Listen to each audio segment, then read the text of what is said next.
So today I'll talk about one of the most popular statements in non-duality or Advaita Vedanta, and the statement is Atman is Brahman.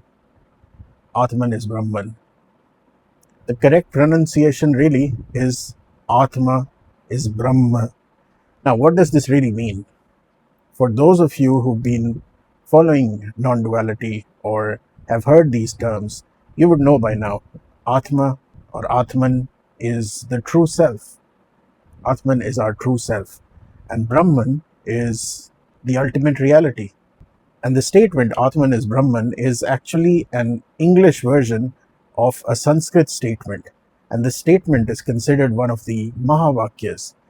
Mahavakyas are the most potent statements out of the four Vedas in Hinduism, the four Vedic books, Rig Ved, Yajur Ved, Atharva Ved, and Sam Ved. These four Vedas are large books, right? And out of these four books, these statements have been considered to be the most potent statements. And one of them is Ayam Atma Brahma, which just means Atman is Brahman. And this is from the Atharva Ved, if I'm not mistaken. So Atman is Brahman.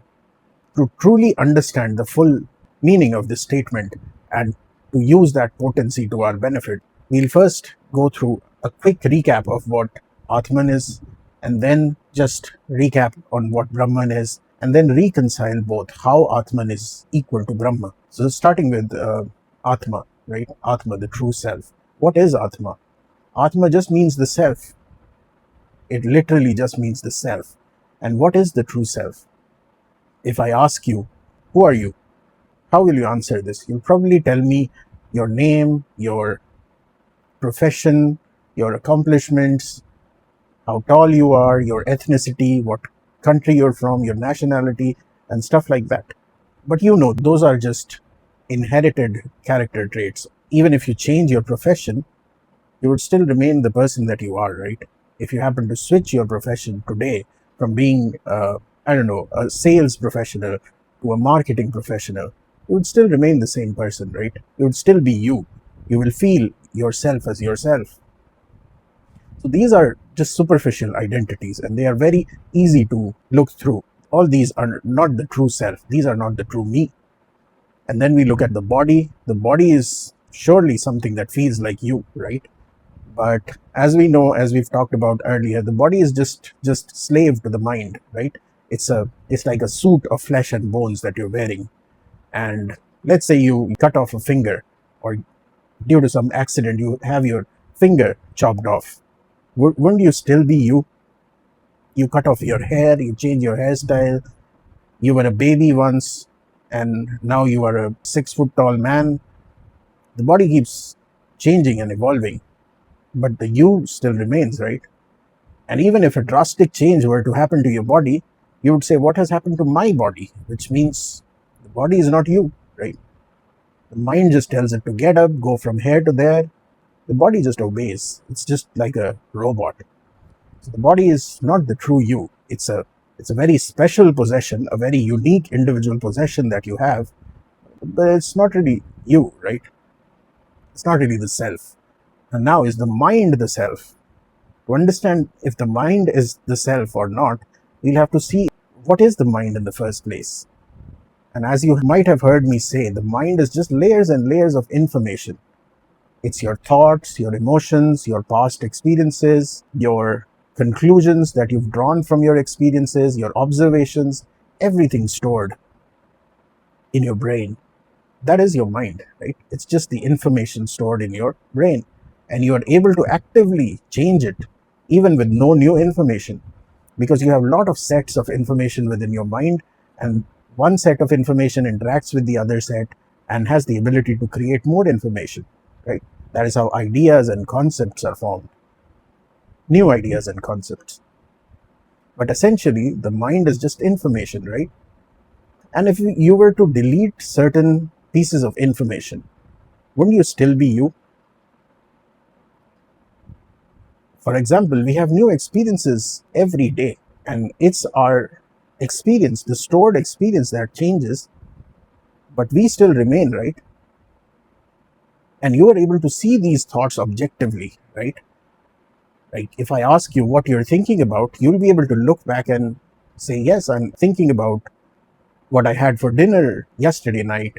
You'll be able to see your thoughts in a very objective way, which means you are still the seer and you're seeing your thoughts. So the thoughts are not you, they are objects that can be seen and felt and stored in your mind, right? Mind itself is not you if you can see it. The mind is also not really the self. What is the self then? The self is just the seer that sees it all happen, the witness behind it all. The witness behind it all. It doesn't have any opinions, it doesn't have any stored experiences. It is just pure consciousness, devoid of any objectivity. It doesn't have a favorite color. All of that is in the mind. If you think what's your favorite color, you may or may not be able to trace it back to some experiences in the past or some conditioning in the past that has led you to believe that that is your favorite color. You have probably never had a say in it. The true you, which is consciousness, just witnesses everything. And that is the true you. That is the Atman, the true self, even behind the ego. Ego is your sense of identity, the sense of a unique self. But as you see, all identities are false, and the true self is just the seer behind it all. That is Atma. Now hold that thought. We've arrived at what is Atma. Let's see Brahma now. Brahman or Brahma. What is Brahman or reality? As you saw, Atma is the ultimate subject, the subject that sees all object, the subjectivity itself, the truest innermost layer is just the witness consciousness, just the consciousness, pure consciousness, devoid of any data, any information. So what would be the reality? Reality would be objectivity, the objects that you see around you. Like let's say there's an apple in front of you. Would you call that as yourself? No. So what is the reality of the apple? And Brahma is just what we see around us, the vastness, the universe around us. And it's made up of these small objects, right? A tree, an apple, a house, the mountains, the river, the sky, the ground in front of us, planets, space, everything. What is the reality of it? To understand the reality of it, you can just take any general object, like let's say an apple. What do you see about the apple? What is the reality of the apple? You would immediately notice its color and its shape. You would say it's a round red thing. That is the apple. But do you know, the redness of the apple is just appearing to you because you're a human. A dog would see that apple in a slightly grayish tone. It would not see it in the same rich red color as you do. So the color appears a bit grayish to the dog. And to you, it appears bright red. And to an eagle who has even more advanced eyes than us, it will probably be appearing in a shade of red that we as humans cannot even see or cannot even fathom. We can't even see it distinctly from the shade of red that we are able to see. So which version of apple is real? The one that the dog sees? You might say the dog has inferior eyes, but the eagle has superior eyes. Whose version is real? The truth is, none of these versions are real. They are all appearances. You might argue that, okay, this is just the color, but at least the shape of the apple, the physicality of it is real, right? That is how everybody sees it. The eagle, the dog, and us humans, we all see it in the same way. That is not true. That is not true. Because we're using our eyes to see the apple. We're just relying on one sense, or even all of the senses we have. There are creatures that have other senses, like I talk about a bat always. The bat, with its sense of echolocation, can see or can perceive things or surfaces even in the darkest of caves. How would that bat see this apple? It'll probably let out a screech and see the apple as a series of frequencies, like a mesh. And that is how I imagine it. I'm not seeing the bat sees it as a mesh. The bat would be seeing it in a way that we can't even think of. It will be perceiving the apple in a very different way than we do.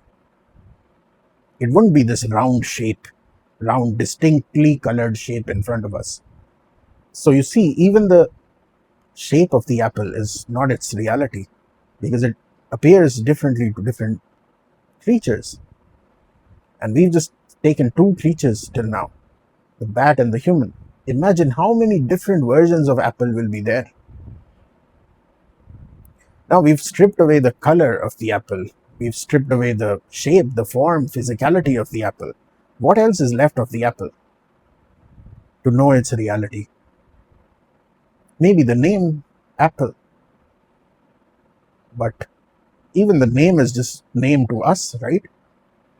You take an apple to France and ask any French person, what is this? They wouldn't say an apple. They would say the French name for apple. I don't know what's that, but the French name for apple. You take it to any other country and they will tell you what they call an apple in their local language. So even the name is just a label given to the apple. And if the form is not real, and the name is also a given name, it could be anything. You could call it dapple instead of apple. It will still be the same thing that you see, right? And what you see is not its reality. So names and forms both are not real. And what is real? What is real? Nothing. None of these qualities are real. It's all just an appearance. It appears differently to different creatures, different experiencers, different seers. And that is Brahma. And really, if you even want to go further, what is left of the apple now? We've stripped away its physicality, its color. If you say smell, smell will be perceived differently by some other creature. So all these ways of perceiving the apple are just perceptions because of unique senses that we are seeing it through. The apple, you might think the apple is not even there, and that's true. The apple is a made-up name, and the form is just appearing differently to different creatures. What is the reality of apple? I ask you, is there even an apple left?